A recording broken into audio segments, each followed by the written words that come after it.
Good evening to each and everyone present here. On behalf of Sarkari School, I extend a warm welcome to all for our event Alumni Talks. Today, we are in the presence of a really special guest who has worked with the organization with great passion and enthusiasm. Let me introduce you all to our guest speaker for the evening, Ms. Kavya. Having done her master's in developmental studies from IIT Madras, Kavya is passionate about bridging the gap between policy formation and on ground implementation. She has interned with organizations such as Niti Aayog, NHRC on educational projects and has completed her master's thesis on EdTech reforms in school education. A previous project lead of the policy research team at Sarkari School, Kavya is now planning to pursue her master's in public administration from the University of Birmingham. We extend a warm welcome to you, Kavya. Moving on, I would like to hand over the session to Garma. Now, we are going to ask you a few questions regarding public policies and your experience working as an intern with sarkarischool.in. So, the very first question is, out of all the organizations, what made you select Sarkari School as best for your internship? Okay, and first of all, thank you so much for the warm welcome. It is really nice to be back here. And just last year, I was on the other opposite side, and it is really special to be here. So let me just get that out of the way. And I know that introduction was given, but I feel obliged to introduce myself again. Hi, I'm Kavya, and I interned with Sarkari School last year, I think from February 2021 to April 2021. I was the project lead for the policy research team. And coming to the question of, why I chose Sarkari School and this internship in particular, during my course of study, I had explored internship with multiple sectors and different kind of organizations. And my first internship experience itself was with an educational NGO. And I really loved that experience of working at the grassroots level. And while the other internships was also equally enriching for me as a student, I mostly worked on, it was mostly a desk job to be precise. And I think I was really attracted to the whole vision of Sarkari School as an organization and then the NGO, that they would bring out the unheard stories from the grassroots level, from the Sarkari schools, and shining light on those people that are often unheard and unfocused on. And I think that is what really attracted to me. And I was again looking to work with in educational policy, gain some understanding on various educational policies. So that was also a perfect opportunity for me. And I think on the personal front, my mother, she works as a high school teacher in a local government school here in Kerala. And I have been hearing her stories ever since. I know what it means to work in a in a environment that is restricted by resources, but still bring out, you try your best to uplift those children who are uh, not that fortunate to have the best of resources, financial resources, and otherwise too. So I think that hopefully that answers the question. Yeah, that's, getting the work out of a lot less resources is difficult, and working with those actually enriches and makes you gain some more experience and exposure. So, Truly, yes. did this internship in particular help you in the preparation for your, post graduation at Birmingham? Yes, not just my decision to pursue an NPA, which is a Master's in Public Administration from the University of Birmingham. A couple of things that really helped me with regard to the Sarkari school internship was that it helped me decide on my topic for the MA thesis. I was in my fourth year then, and I had to do my MA thesis in my final year, which was just about, I think, 2-3 months away at that point in time. And uh, I, while working with Sarkari school, I got exposed to a lot of educational policies, the NEP, the new, the the food for all policy, everything, a lot of policies, very in brief, but that intrigued me a lot, and it helped me. It helped me understand, oh, okay, this is some area that I really want to explore more on, and that this is a very socially relevant issue that needs to be that needs to have a lot of research in. And simply put, I felt like that the topic was the need of the hour, especially when our country was going through this whole crisis due to the pandemic and everything. So one way the Sarkari school internship helped me was to finalize my MA thesis, and my MA thesis, which I just submitted, I think 3 months back, was on the learning crisis and edtech interventions in school education. And after Sarkari school, I was able to land internships in National Human Rights Commission and Niti Aayog, which really boosted my resume and CV. And in those organizations as well, I worked on educational projects. And with Niti Aayog, I worked with the HRD vertical, which exclusively deals with education. So I think my experience with Sarkari school plays a huge role in helping me land those internships as well.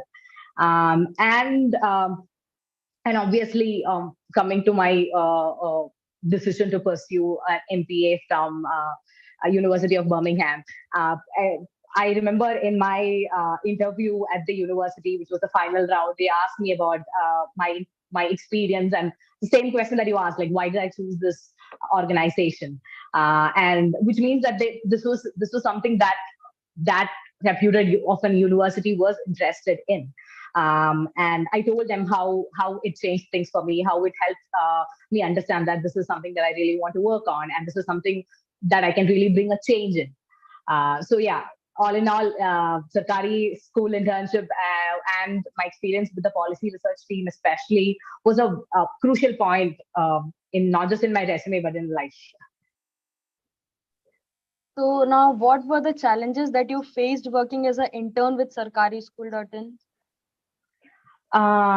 So when I came in, I was given the role of the project lead, and like the initial when I got the team in my hand, it was largely disorganized in a sense, because there were a lot of enthusiastic young people coming in for the internship, but then only few of them saw through the internship to its completion, right? And there were people leaving midway because there was a lack of incentives. There was a lack of structure in general. And I think I remember Abhishek sir and I had this conversation as well, where he told me that this is his vision. He needs to give a meaningful experience for the interns, as well as help in knowledge creation for the organization as well. So I think those were the two agendas for me, and those were the biggest challenges for me coming as an intern and taking charge as the policy research team's project lead. So I think I was able to implement a work calendar for the team that I took in as a project lead. I implemented a work calendar which specified that in these dates, we have these deadlines. We will have these deadlines, and we will begin this work on this specific date, and we will plan to end by this date. So by that, through that process, I think I was able to give the interns a structure in general, and that helped them manage their time better as well, right? So they knew that, okay, we have this work to do, this task to complete within this given time frame. So I think that was one challenge, and that is one how I overcame it. And one thing I want to mention was the newsletter that I am the then team lead helped to curate, and it was given to Abhishek sir as well. So which included articles that was done by the interns, and it was made into this newsletter, and that also gave interns a finality. Oh, they could see their work coming out in a very nice manner, in a final product, and that also gave them a good incentive to do more work. So yeah, I think those were the challenges, and that is how I overcame it. So now you just explained that what you had in your, like, what vision you had for your team. Talking about team, this is a platform where teamwork is more appreciated. So, what was your experience of working with the team here given to you, apart from all the challenges that you faced? Right. Talking about team, the first thing that comes to my mind is the all team meet that sir used to organize frequently. I hope that that is still going on, and it gave us a chance to listen and understand what the other teams were doing. For example, what the social media team was up to, or what the photography team was up to. I think that meeting was really important. In the sense of not just one individual team but for the whole organization as well, which heavily bangs on team performance, because we understand that there are these people, they're also working and we are also working, and this is all adding up to one common goal. We are working towards some larger purpose. It was really nice in that sense, and I had a good team lead with me, and we bounced off ideas from one another. And another thing that really helped me understand what how a team should perform in Sarkari school is that everyone here is given a chance to initiate. Everyone is given a chance to ideate. These workshops that we ask the interns to organize. So they take the charge. They take ownership, and I think that is very important in a team, right? It's not just Yeah. the team lead who mandates everything and who initiates everything, but like if you want it to, if you want this organization or the greater agenda to perform well, you need everyone to take initiative, and that is something that Sarkari school uh, heavily stresses on, and which I really like. So Yeah. you had free flow of ideas going on within the team. Yes, yes, yes. Thankfully, the batch of interns that came in when I was the project lead, everybody was really enthusiastic about that, and was also very involved with the work. So yeah. Great, great. That's like a really safe space wherein, there are free flow of ideas going around within the team, and it helps you to, grow holistically as well as getting to know others' perspectives as well. So, Yeah. now, like, we move on to the, part wherein we discuss about you and your opinions about the public policy. So, what exactly Right. is your take about public policy in general? Uh, the way I understand public policy is that it is a very large framework in which real life problems, real world problems, whether it be social, economical, cultural problems are addressed. And where in that framework, we try to find feasible solutions for them, right? And when you understand the whole framework of public policy, there is public and then there is policy. So I think public policy is that policy or those solutions, those regulations, laws that are implemented for the public, for the larger good of the public.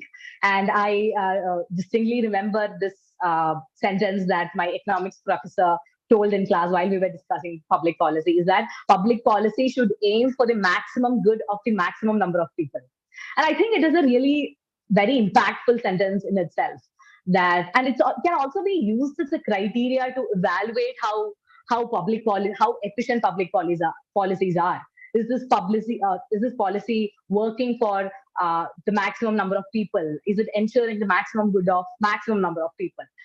So that is one way I understand public policy, my limited knowledge. And the other one thing about public policy that I understand is that if you take any country, right? If you take any country, whether it's a really developed country or it's a very underdeveloped, struggling nation, if you take one look at their public policy, you will gain a lot of understanding.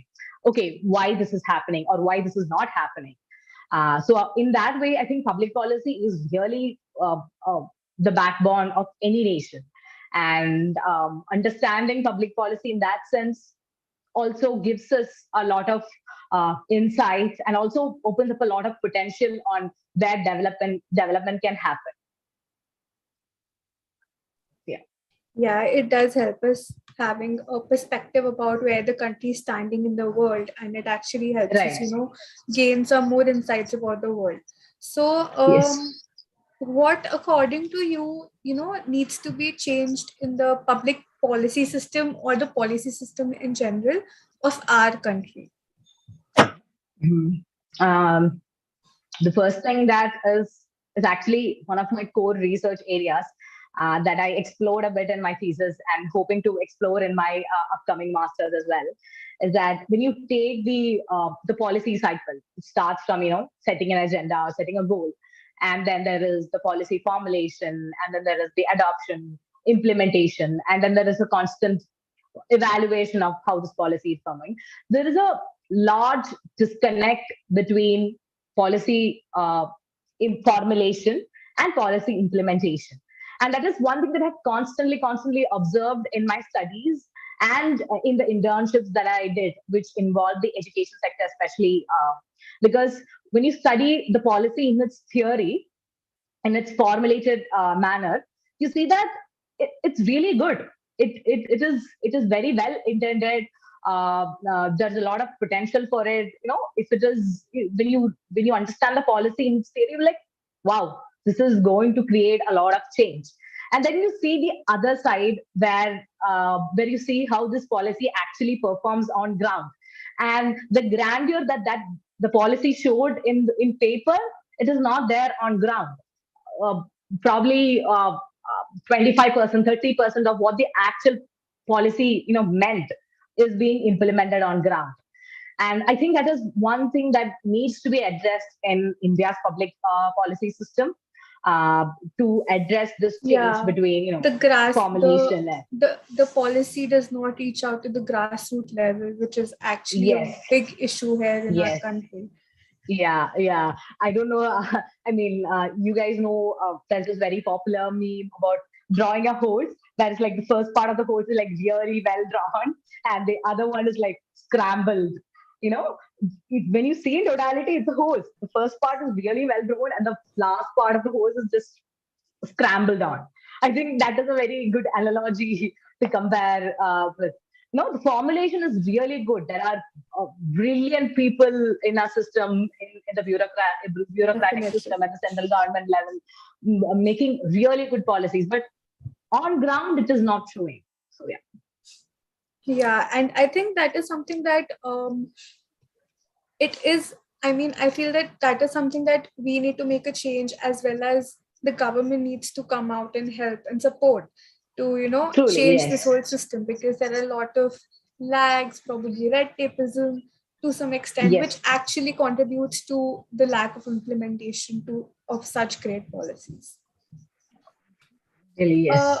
yeah so what yeah so what according to you, and how do you see the future of public policy, like how do you see public policy evolving in the near future as a subject?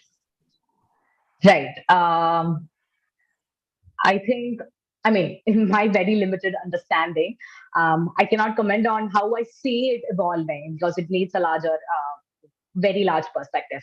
But I would answer it in a way that how I want to see the public policy evolve as a subject and in actuality as well. Uh, I think it was in my gender studies course. I had a reading about reading from the book called Reverse Realities, which is which was written by the famous Naila Kabir. She was a gender theorist and a very famous feminist scholar. And I remember reading that she was writing about the theory of reductionism, right? Theory of reductionism says that a lot of the knowledge that is created in the world, especially in the policy making sphere, it is by understanding the society as parts. The society or the people, it is broken down into small constituent parts, and each part is taken and it is studied. Okay, what are the problems? How can we improve it? And then you take the other part and then you study. So if you take the economy, you study the economy together, and then you take, say, women as a subject or as a constituent part, and then you study about women. But what we are missing here is what is the interconnection between these parts. Society itself is not a mechanical object, right? It's a very organic, dynamic, intersectional object. So a lot of a way in which public policy is created now is through is how this reductionist policy works. We see it as constituents, and then we often fail to see the interconnection between these parts. And that is precisely where we need to work on, according to Naila Kabir and a lot of other economic theorists as well. We see this as an organic subject and study the interconnections so that especially those people who who are not neither here nor there, the underprivileged ones, we can help them and we can bring them to the forefront. So I hope that is where Yeah. we are headed as a country, and the subject evolves in. Definitely. I mean, if we're talking about development in public policy, so it is also connected to Yes, health, it is also connected to education, it is also connected to the income. So it's basically an interconnected subject that needs to be yes. um, read as a whole rather than, a specific part. So, Another as you, another point I wanted to quick point, just yeah, sure. I wanted to add on to that is that uh, like how we said that society is an organic subject. Public policy is also very dynamic in nature. You make a policy once and it's a set for life. I think that should also be revised because it should be constantly reassessed. Times are changing very quick, right? Like, I mean, in Yeah, 2017 we definitely. would not have imagined that we would lose millions and millions of people to a single virus. So times are constantly changing, and I think public policies should also change with that. So governments and bureaucrats should be ready to reassess and revise public policies time to time. Definitely, I totally agree with you on this. Talking about assessments, what, according to you, are the biggest misconceptions that are related to policy research and public policy in general? Like when we talk Mhm. from a broader perspective. Right. And here also, I can only talk from my limited knowledge and experience as a student um, who wanted to work and started to explore policy research a bit. I think as a student, when I first started getting interested in public policy research, my idea or my misconception was that you study the theory, you know policy research is all about the top down approach. You study how the theory is formulated, how can it work, how can we make this policy work, and what can we add to the policy to make it more inclusive, things like that, a top down approach. But then once I got into policy research, is only that I understood that policy research is much more about approach.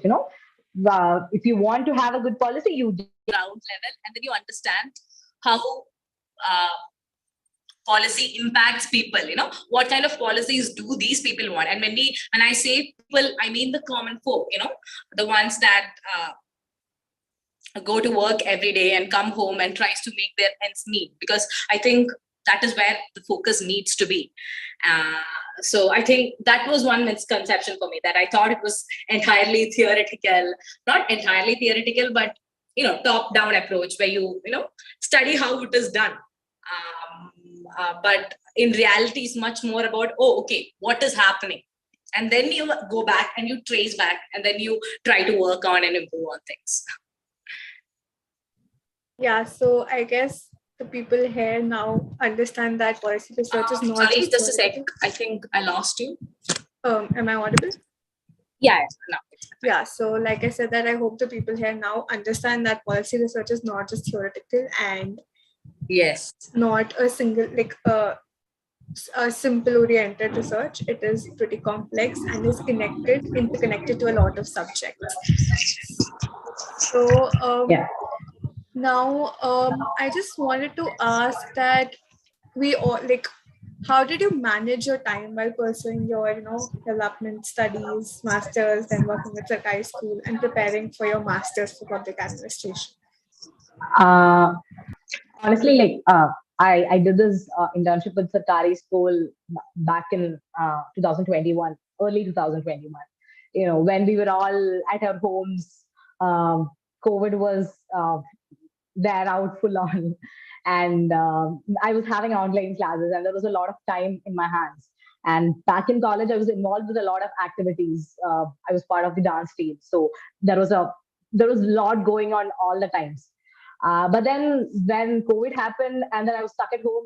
For me, it was like, okay, what do I do now? I have all this time. What do I do now? It was getting, and that is thankfully there were a lot of online internships to explore on, and then I took up some, and that is how and plus, like I said, the structure of the internship at Sarkari school was very flexible. So I could easily work around my schedule, my timings, especially with my classes, with my project assignments, and still do a good work at the internship. And I am really grateful for that. So, and hope that is how I did a couple of internships during my online class tenure.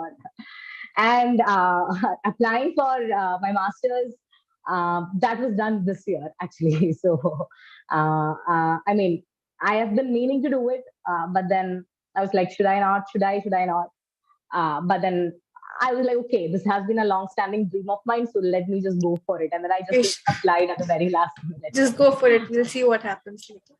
Yeah, yeah, but parents also like, just apply and see what is the harm there. But I was really, really lucky to get it in my first dance. Yeah, congratulations on that once again. Thank you. Talking about your masters, so you chose to do masters in public administration. So, what was the driving factor that made you choose this field? To pursue it as your post graduation, or what was your first big win that made you realize that this is the right thing to pursue? Right. For me, as a child, I was really interested in social issues and leadership roles, understanding what is happening here, what is happening there. I was always interested like that. And hello, am I audible? Yeah, yeah, you're audible. Yeah. So especially, I think one turning point in my life, and one that I would ascribe as the driving factor, was when I shifted from Dubai back to India, back to Kerala here. And that was when I was around, I think, 12, 13 years old. And it was a very huge change for me, as a 12-year-old. Seeing the stark difference in everything, practically everything, from UAE to India.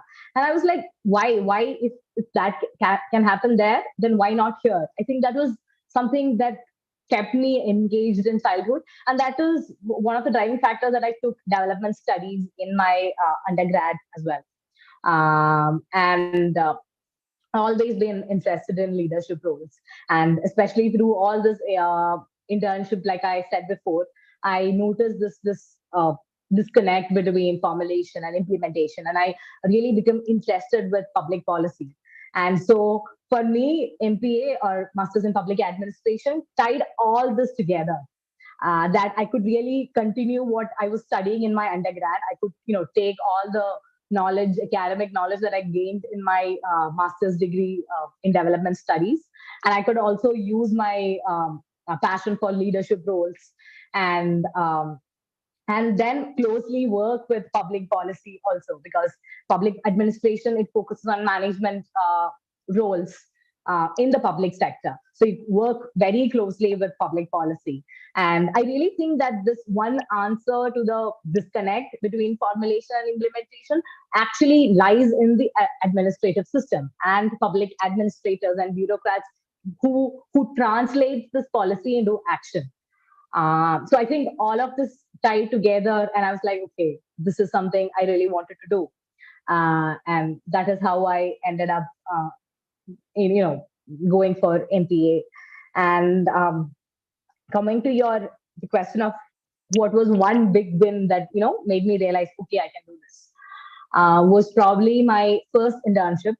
Like I mentioned before, my first internship was also with an educational NGO. It was based out of Hyderabad, and I worked as a camp facilitator in a rural tribal school. So it was a very short internship. I worked as a rural camp facilitator in that school for about 25 days. And when I came into the school just to start my internship, we had gotten like a couple of days training, what to do. They gave us like a curriculum where you teach the students, basic things through really fun games. So it was like an activity based learning camp that you take for these rural children, the children at the tribal school. And I was in charge of class 6 and 7, I guess, and this was a girls only school. So we have a standard curriculum of what any sixth grader, normal sixth grader would learn. And then I come there, and I in my first class I start to teach, and then I realize that these kids who are sitting in front of me probably don't understand what comes after A B C D. Okay, they they're struggling that much, and there are these teachers, they come, they'll teach the portions, and then they leave. So it was a huge challenge for me, because I the NGO had given me all this set curriculums that I needed to teach, I needed to implement there, but I knew that this was not going to bring out any results. So it was a group of five camp facilitators, including me, in that school, and we had to revamp the whole thing. We implemented like fun games, fun activities, even name plays animal thing, just to get these kids going. And I also got to interact with those kids a lot, and a lot of them do not know a world beyond their school or beyond their home.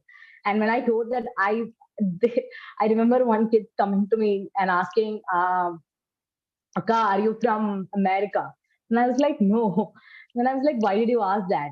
Because she had seen in movies that people who speak good English are from America. So she assumed, since I speak good English, I am from America.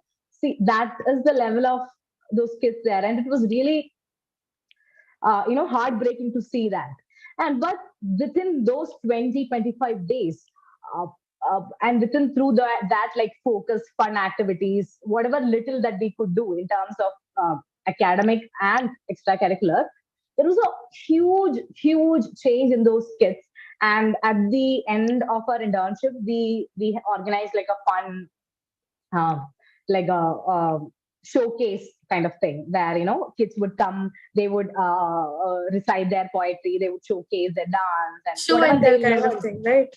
Yes, yeah, like a talent show, yeah, uh, kind of thing, based on whatever they learned during the camp.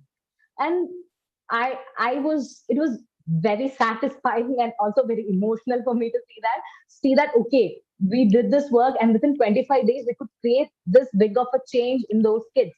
And by the end of that camp, they were like, we also want to study more, we want to do this, I want to grow up and do this, I want to grow up and become this is my ambition, and everything. So I think that was my first win. I was like, okay, the whole myth about you one person cannot create change is kind of wrong. I mean, it is not totally wrong. You do need a lot of resources and everything. But if me and my friends, like the four other people, could create this big of a change in those kids with that limited resources, imagine if you have like good finances and resources at your disposal, the kind of change that you can bring about. And I think that experience really motivates me to this day to pursue my passion towards public policy and now public administration as well. Definitely. I mean, this sort of modern teaching should be, inculcated in schools these days, as it helps, the kids to learn better. And it's not just about rote learning, it's all about understanding the basic concepts, which can be, learned through these modern teaching techniques as simply as possible. And this is something that is lagging in the current schooling or the education system prevalent in our country. Yeah. So Again, it now, traces back to the point that we discussed earlier, because these tribal schools, they were government tribal schools, right? And yeah. then I talked to the principal there, and she told me that a lot of funds and resources are allocated to these schools, under the state government policies. But look at the condition of those kids and the school. Um, the school building was in a very old building, and there were projectors for the kids to learn. They could use the Mm. smart boards and rooms and everything, but neither the teachers knew how to operate it, nor the kids knew the existence of the projectors, and they could learn something using that. So they'll become So obsolete again, without a fuse. yes, exactly. Again, it shows that the disconnect, the policy Definitely, is there. It is there on in papers, but it is not being and it's implemented. not even that, it's the fact that it's not just prevalent in schools with in remote areas, it's also prevalent in urban area schools, urban area government schools, because Right. teachers are not properly, or they're not equipped properly with the They're not kind of trained. Yes, skills that are yes. needed. So Yeah. that's like a major issue in the education system of our country, especially in schools, primary education and higher education. So Agree now, 100%. Yeah. definitely. So congratulations that you've received the Commonwealth Scholarship, as it is Right. a very prestigious scholarship, as for those who do not know about it. And could you tell us about the same in a bit detail? How you applied, what was the criteria and the process? Right. I feel compelled to clarify that there are two Commonwealth scholarships here for students studying in the UK. One is the very old, very prestigious one that you mentioned, as the Commonwealth Scholarship, mostly for students going to pursue PhD, and allotted to some of the master students. That is not, it is a fully funded scholarship. And that is not the scholarship that I received. This Commonwealth scholarship that I received was instated by the university itself, the university I'm going to, University of Birmingham, while the other one is provided by the British Council. And the Commonwealth scholarship that I received from University of Birmingham is a fee reduction. I got a fee reduction of about 20 to 30% of the fee was reduced for me. And this was given by the University of Birmingham because they started it actually, I think, 2 years back, because the Commonwealth Games was hosted in Birmingham this year, which concluded, I think, last month. So, as a mark of respect for that, and since my university was hosting a lot of the games, as a mark of respect to the Commonwealth countries, they had instated the scholarship. And just like the other Commonwealth scholarship by the British Council, this is also based on academic merit and academic achievements. You have to write an essay, and really show them why you want to pursue this particular course in that particular university, and how you intend to make use of that degree. So basically, the university is asking, we'll give you the money, but how are you going to use it? So I think you need to show that, and definitely they take account of your academic merits, as well as they look for a all-rounded personality. Are you just excelling in academics alone, or have you been involved with other social causes? How are you doing in your extracurriculars? So all of this is also taken into account. Oh, Yeah. okay, so uh, congratulations on that scholarship once again. Now Thank you. I open the floor for questions. Participants, do you have any questions? Please type it in the chat box or just raise your Yes. hands. While we wait for questions, I have a question personally. My Okay. question is that who are your role models or the people that inspire you? Mhm. Role models, I think, off late, I try not to idolize someone as a role model. Rather than, I look to people that I have around me for inspiration. And for me, the biggest source of inspiration are definitely my parents, and especially their dedication to their work. My mom, as I mentioned before, is a government school teacher, and my dad worked as an engineer. And I've seen how they really like what they do. There are they have a lot of hard times in the work, but they really like what they do, and they have fun doing it. And I think, and they have this dedication to work, especially my mom, to see these kids come up in life, and to do her best to make it possible for these kids. So I think I look up to my parents a lot. And speaking of role models, I think I'm really inspired by strong uh, public figures who are women. right? Um, One that comes to my mind is district collector here in Kerala. I think she is in charge of the tribal section now here. Her name is TV Anupama. She's an IAS officer, and I remember she's very particularly known in Kerala and in the IAS circles for taking very bold decisions against political figures. She doesn't stop this political pressure stop her from doing the right thing. And I read about it in newspapers, and I know those kind of figures are really inspiring for me, especially Shaila as a teacher, the previous health minister of Kerala, who oversaw a lot of health policies during the COVID crisis. And not just COVID crisis, we had the Nipah outbreak, which is technically a more deadly virus than the coronavirus. And we had the outbreak in 2018 and 2019.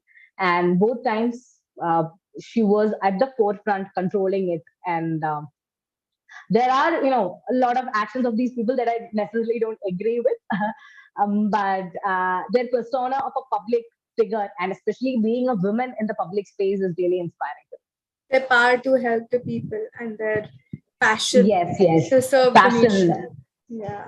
and, So and the we, stand, like you take a stand, that then you do not budge from it, and that's yeah, really inspiring definitely. for me. Their work to, they work at the forefront to help out the people of the state actually shows how passionate they are for serving the state and their Exactly. motherland. Yeah. Yeah. Yeah. So we do have a question from Ishani. The Yeah. question is, what would be your advice to someone who has just started to explore the policy space? Um, I think if you're a student, try and do a variety of internships. I think that is the best way to gain knowledge in the public policy space. It doesn't matter how many articles and how many papers that you read, unless you do something hands on. You do not get the taste of, like I said, this is one of the misconceptions that I had as a student when I just started out in the public policy space as well. That get to the grit, do the work, and then understand. And there are a lot of nuances. Public policy is a very, very broad area.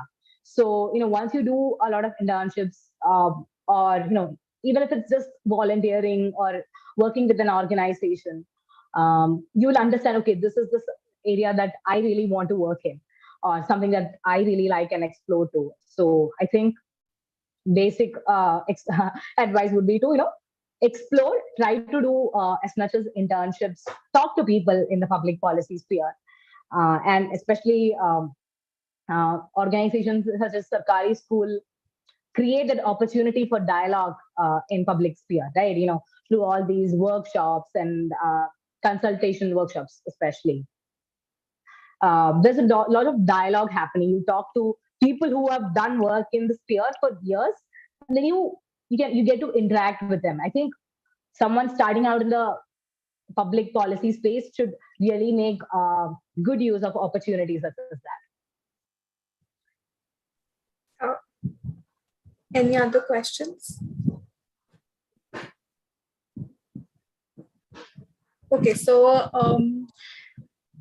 before I conclude, I would like to ask Kavya, um, what advice that you would like to give to the interns present here, the people, the members of the organization? Um, I mean, I really feel disqualified to give advice. I mean, I just graduated, so but still, one thing that I would ask the interns is that uh, this organization, talking of Sarkari School, is especially a big kudos to Abhishek sir, because he runs it single-handedly. There is this captain, and he has this vision and a lot of passion, and he gathers a bunch of young people to work towards his larger purpose. It is really, really inspiring if you look at it that way. So as interns, I hope you make use of this opportunity, and you do good by the profile to the work that you're given. There is a lot of enthusiasm when you start out, when you start the internship, and I hope you carry through with it and see it to completion, right? And like I said before, keep your options open, explore a lot in the public policy spheres, and I have to say this here as well, because after I remained in touch with Abhishek sir, he was very crucial in providing me recommendations and references for my university applications, not just University of Birmingham, to other universities which I got offers from as well. So in that way also, it helps to remain in connect and be in touch with the organization. So yeah. So, if there are any future questions that they want to ask, how can we connect to you? Through LinkedIn, through any Yeah, you can provider? actually connect with me through LinkedIn. And I'm not sure about giving you my number because I'm moving to UK the next day. That's Otherwise, fine. I would have, Yeah, yeah, I would have gladly given my WhatsApp number. But I can actually text it to Abhishek sir. I have his contact. So in case if someone wants to talk to me personally, feel sure, free to definitely. ping me on Just, WhatsApp. just Otherwise, tell, LinkedIn. Yeah. yeah, just tell us how to look you up on LinkedIn, and I'm sure people who want to connect to you will definitely. So my full name is Kavya KN. I think that, and I have put development studies at IIT Madras in my headline. So I think that would be pretty easy to locate. So, And since I'm there are pretty no, active on LinkedIn. So I mean, I would definitely reply to your that's messages. great. I'm gonna connect. That's definitely great. Yeah, For future looking forward. references, and as a fellow policy researcher, I'll definitely look and seek out for your advice in future.